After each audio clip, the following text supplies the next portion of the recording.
There comes a moment when holding on becomes heavier than letting go.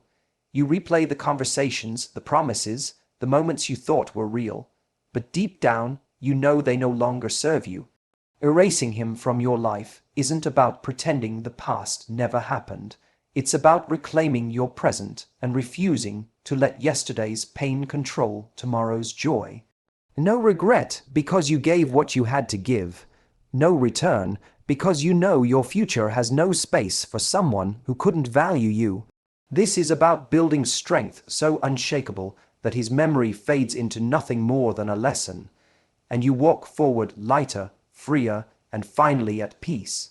The first step in truly erasing someone from your life is to cut off the supply of attention.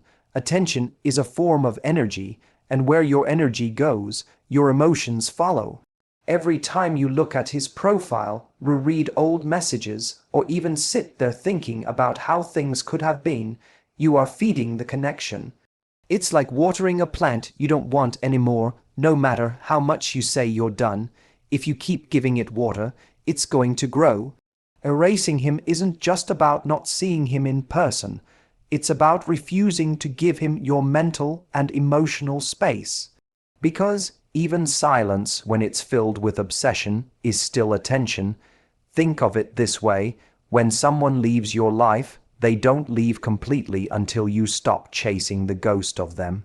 People often say they've moved on, but their actions tell a different story. They keep checking, they keep wondering, they keep holding on to hope. That is why they stay stuck. Cutting off the supply of attention means understanding that your focus is the most valuable thing you own. Whoever controls your focus controls your emotions, and whoever controls your emotions controls your life.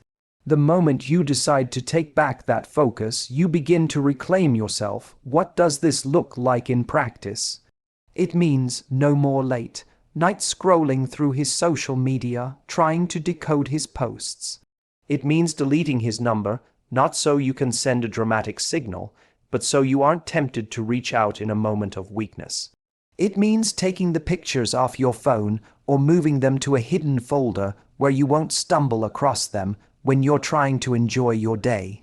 It means catching yourself when your mind starts replaying old moments, and instead of indulging the fantasy, redirecting your thoughts to something that actually builds your life now. These aren't small acts of discipline, they're acts of self-respect.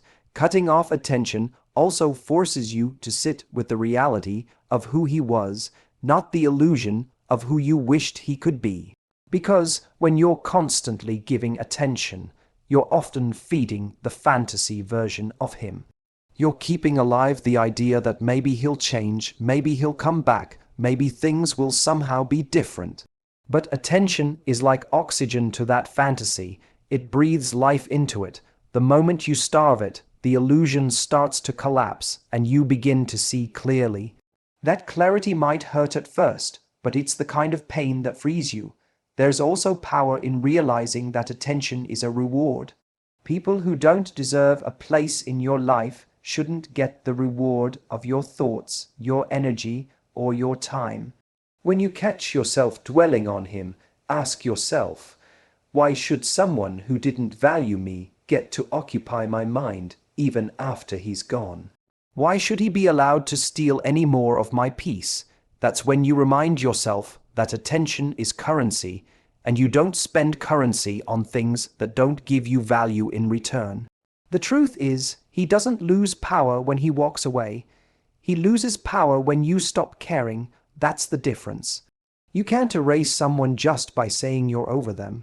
You erase them by starving the connection, by cutting off the invisible thread that ties you to them. Every time you resist the urge to look, to call, to wonder, you're breaking that thread a little more. At first it feels hard, but then it starts to feel liberating. Suddenly, you find yourself with energy again, focus again, space again. And the beautiful part is, when you stop pouring attention into him, you have more of it for yourself, your goals, your passions, and the people who actually deserve your love.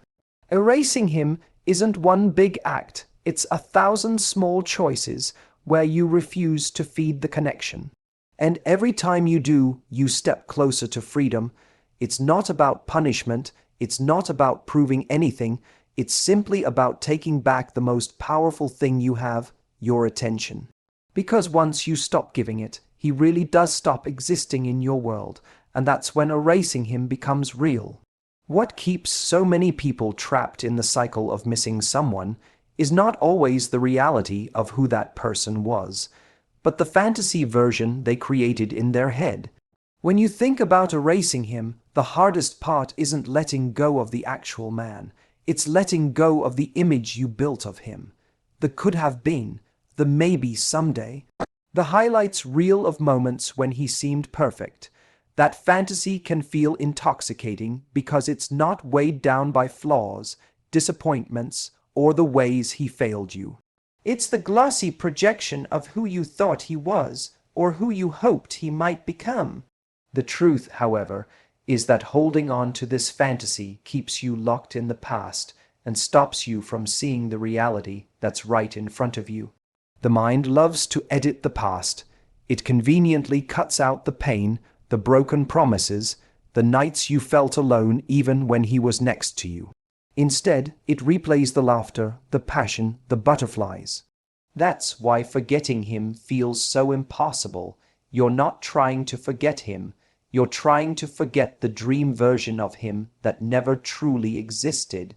The illusion feels more powerful than reality because it's tied to your hopes, your desires, your vision of what love should have been.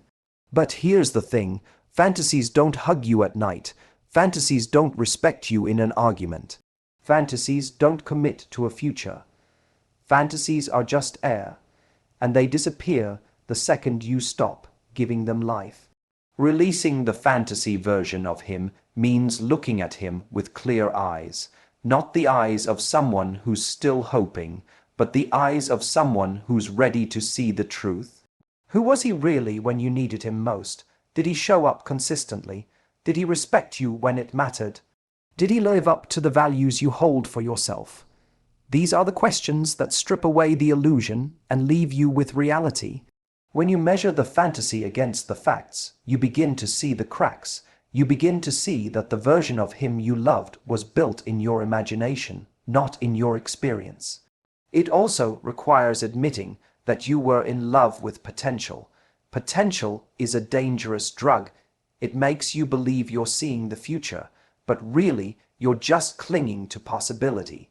You thought, if he just grows up, if he just commits, if he just loves me back the way I love him, then we could be perfect.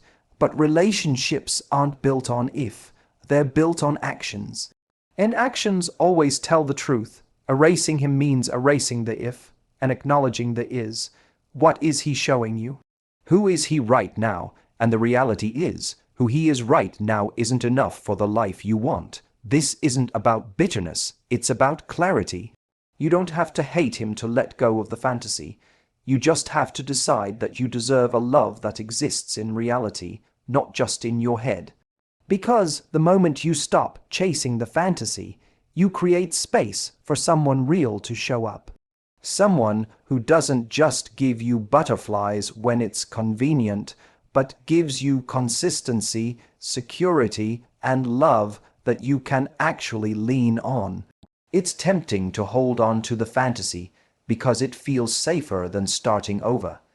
It's easier to daydream about what could have been than to face the unknown of what's next. But the unknown is where your real future is, and as long as you keep feeding the fantasy version of him, you delay your chance to find the reality of someone far better. Erasing him is not about deleting memories, it's about deleting illusions. Once the fantasy is gone, you see the truth for what it is, and suddenly, moving on doesn't feel like a loss anymore. It feels like freedom. Erasing someone from your life isn't just about making a decision once. It's about building the discipline to follow through every single day. That's where strengthening your no-contact muscle comes in. People often think that going no-contact is about blocking someone's number or deleting them from social media. And while those are useful first steps, The real challenge is internal. It's not what you do with your phone. It's what you do with your impulses. Every time you feel that itch to reach out, every time you want to check if he's posted something, every time you replay what you would say if he called, you're standing at a crossroads. One choice leads back into the cycle of pain. The other choice strengthens your self-respect.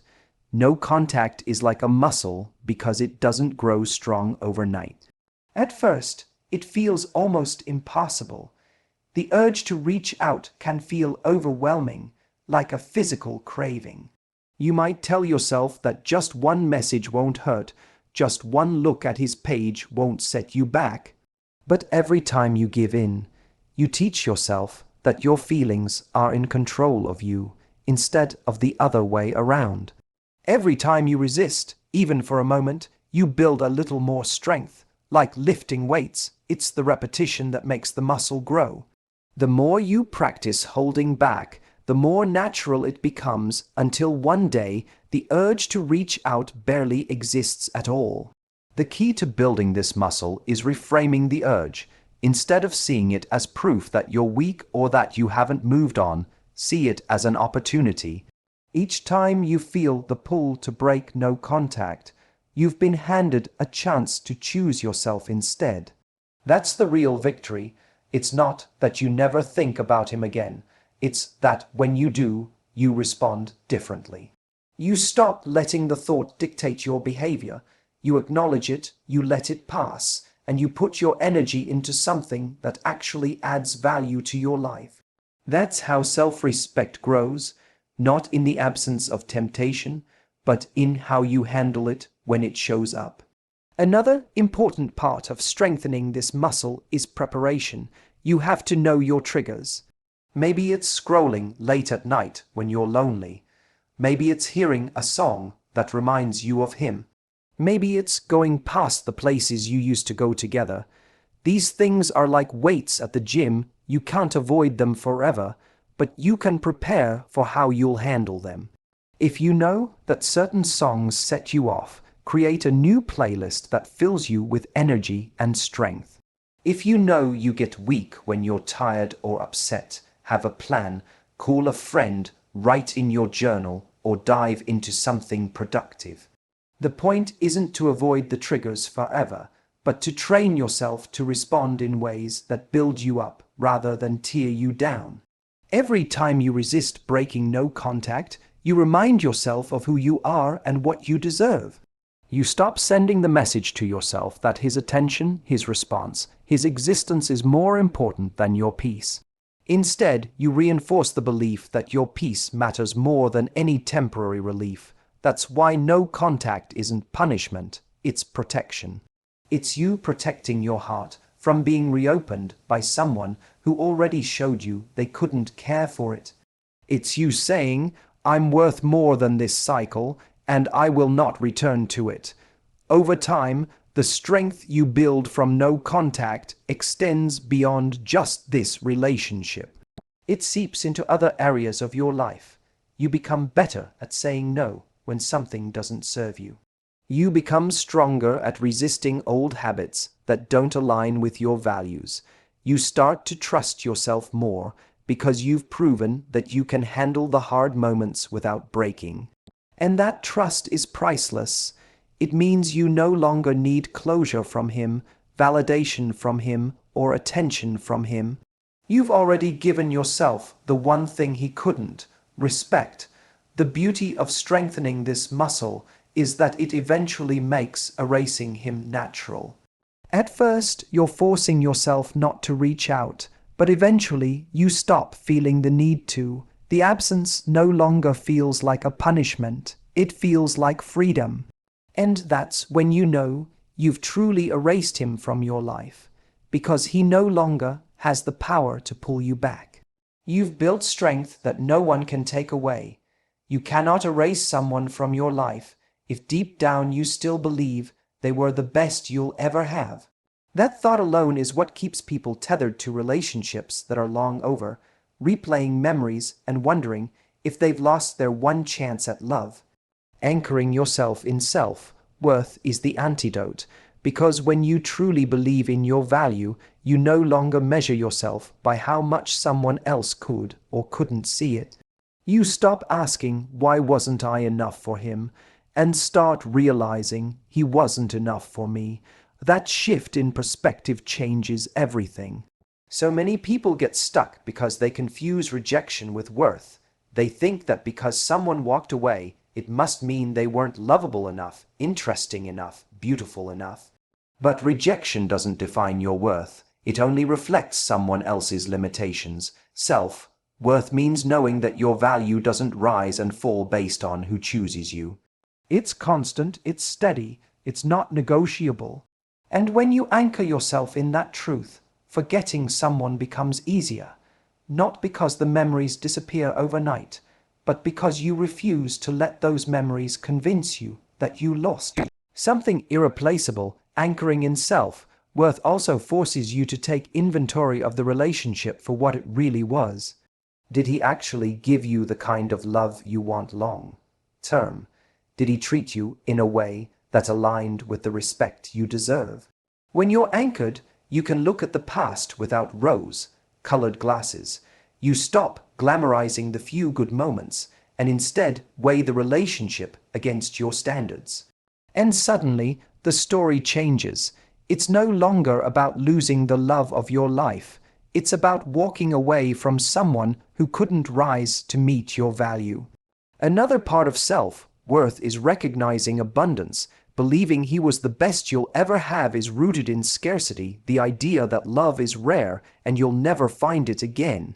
But when you're anchored, you realize that love isn't scarce, it's everywhere. There are millions of people in this world capable of giving you what he didn't. But you'll never find them if you keep looking backward. Anchoring yourself in self-worth means refusing to buy into the scarcity lie. You know you're worthy of real love, and because of that, you trust that love will show up again. The truth is, erasing someone isn't about forgetting their existence. It's about refusing to let their inability to value you define your story. When you anchor yourself, you stop feeling like a victim of what happened. Instead, you feel like the hero of your own life who chose to walk away from less than you deserved. That sense of power is what erases regret. Regret only lingers when you secretly think you lost something precious. But when you see that what you lost was simply a mismatch to your true worth, regret has no place to live. Anchoring in self-worth is also about setting new standards for yourself moving forward. You decide that your time, your energy, your heart are not things you hand over lightly anymore. You learn to protect them, to guard them, to only share them with someone who has proven they can handle them with care. And when you do that, the idea of no return becomes easy, because why would you ever return to a place that didn't honor the very things that make you who you are? What's powerful is that when you anchor in self-worth, forgetting him doesn't even feel like effort. It just feels natural, because you know he was never truly capable of matching your value. The memories fade not because you forced them away, but because they no longer hold any meaning for you. He becomes irrelevant, not because you erased the past, but because your future is so much brighter. Self-worth is the anchor that holds you steady when the waves of nostalgia try to pull you back. And with that anchor firmly in place, there's no regret, no return, only forward motion into the life you actually deserve. One of the most effective ways to erase someone from your life without regret is to create a vision so powerful and magnetic that they no longer even fit into it. The human mind can only focus on so much at once, and when your future is bigger than your past, the past naturally fades. The reason so many people struggle to move on is because they're still living in the story of yesterday. They keep replaying what happened, what could have been, what they lost. But if you want no regret, no return, you need to give your mind something bigger to feed on, a vision of where you're going that excites you more than where you've been. When you start creating this vision, You stop asking questions like, why did he leave? And what did I do wrong? And you start asking, what do I want to build now? What kind of life do I want to wake up to every day? What kind of partner deserves to walk alongside me in it? Those questions pull you forward instead of keeping you stuck. They shift your energy from obsessing over him to investing in yourself. Suddenly, the conversation is no longer about his absence, but about your future. And when your future feels compelling, his presence, or lack of it, loses its power. The vision has to be personal. It's not just about external success or proving him wrong. It's about creating a life that actually feels like yours. Maybe that means pursuing passions you set aside when you were with him. Maybe it means traveling to places you always dreamed of, but never did because you were waiting for someone to go with. Maybe it's starting a business, cultivating new friendships, or taking better care of your health. The details don't matter as much as the feeling. Your vision should feel expansive, exciting, and worth every ounce of your energy. Here's the secret. Once you begin living for this vision, you don't have to force yourself to erase him. He gets erased naturally. You'll look at your future plans and realize he doesn't belong in them. He doesn't match the level of growth you're aiming for. He doesn't align with the standards you're holding now. That realization is powerful because it doesn't come from bitterness. It comes from clarity. You're not saying, I hate him. You're saying he simply doesn't fit into the person I'm becoming. And when that's true, the desire to go back dissolves. This is also how you eliminate regret.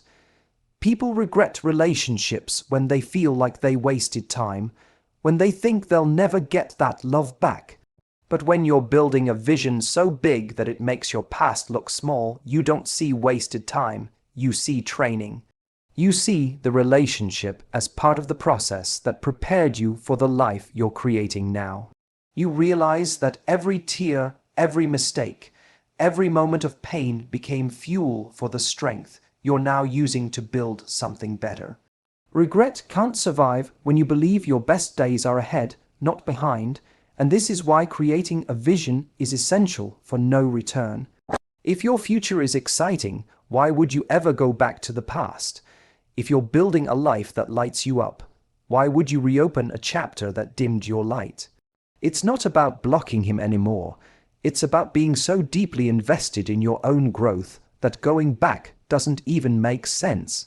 That's the difference between fighting the urge to return and never feeling the urge at all.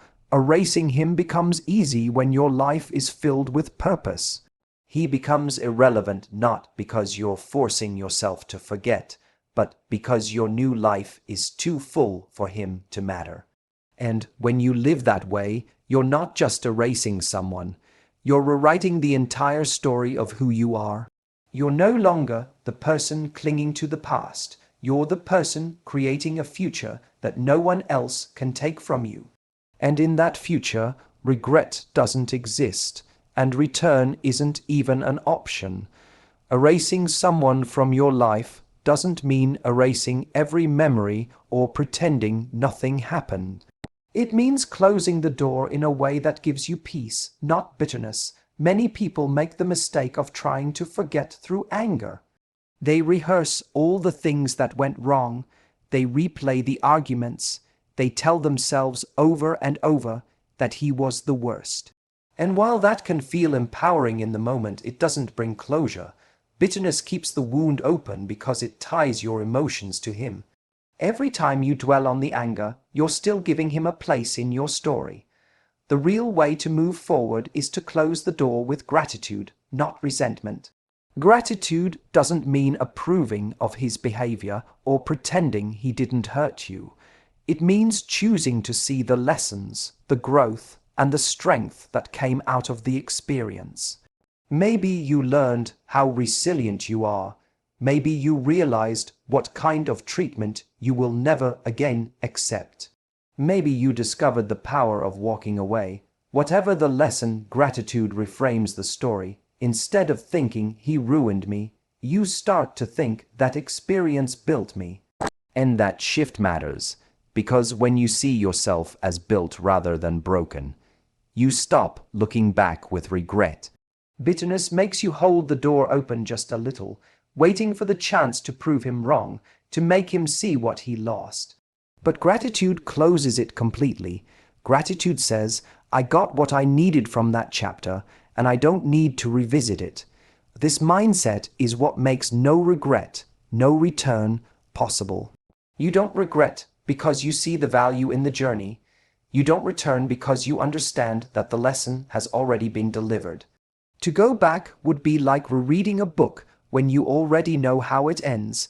There's also an element of maturity in closing with gratitude. It allows you to release the emotional weight. Carrying bitterness is like walking around with a bag full of rocks. You feel heavy, drained, unable to move freely. Gratitude lightens the load. It shifts your energy away from him and back onto you. It stops the cycle of "he did this to me" and turns it into "I grew because of this." And that's where freedom begins. Another benefit of gratitude is that it softens your view of the world. When you walk away bitter, you often close yourself off, believing that love is dangerous or that people can't be trusted. Gratitude, on the other hand, keeps your heart open. It says, that relationship didn't work, but I'm still capable of love, and love is still possible for me. This mindset ensures you don't carry the shadows of the past into your future relationships. You walk into the next chapter clean, without baggage weighing you down. Closing the door with gratitude is also a powerful act of self-respect. It means you don't need revenge to feel complete. You don't need him to come back begging to validate your worth.